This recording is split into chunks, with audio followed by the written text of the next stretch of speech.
KwaZulu-Natal's political corridors just went silent for one dangerous second. A deputy at the center of the Madlanga Commission has publicly drawn a line in the sand, saying it was not appropriate for Police Minister Bheki Mkhunu to contact him directly.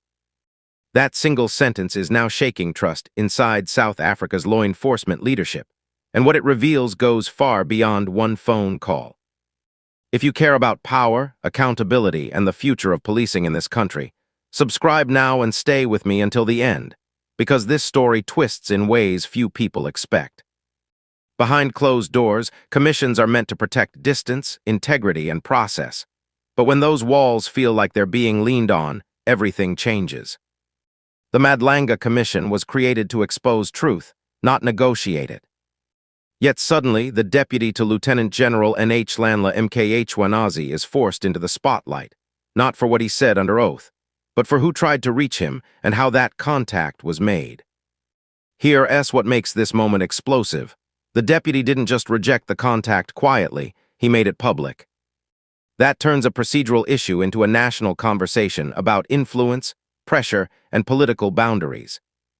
In South Africa's fragile accountability systems, perception can be just as powerful as proof, and right now, perception is racing faster than the facts. Imagine a referee being phoned by one of the teams before the final whistle. Even if nothing is said, the damage is already done. That's the tension hanging over the Madlanga Commission today. The deputy's words suggest that process matters more than personality, and once process is questioned, the credibility of every outcome starts to wobble. What's unfolding isn't simply about manners or protocol. It's about power flow, who speaks to who, when they speak, and what that communication silently signals. In a country still rebuilding institutional trust, one inappropriate call can echo like a warning bell across government, police leadership, and public confidence.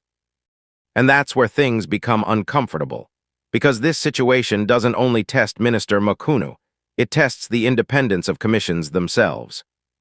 If officials feel uneasy about direct contact, what else might be happening behind the scenes that never reaches the public record?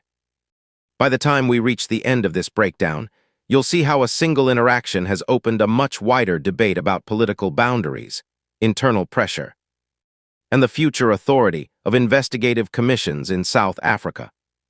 If you want sharp analysis without noise, hit subscribe now and keep watching, because the real implications of this story are only starting to surface.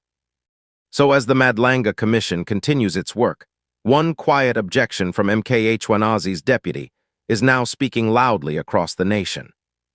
Stay with me until the final moment, subscribe for more deep dives like this, and let's uncover what this controversy truly means for leadership, justice, and trust in South Africa.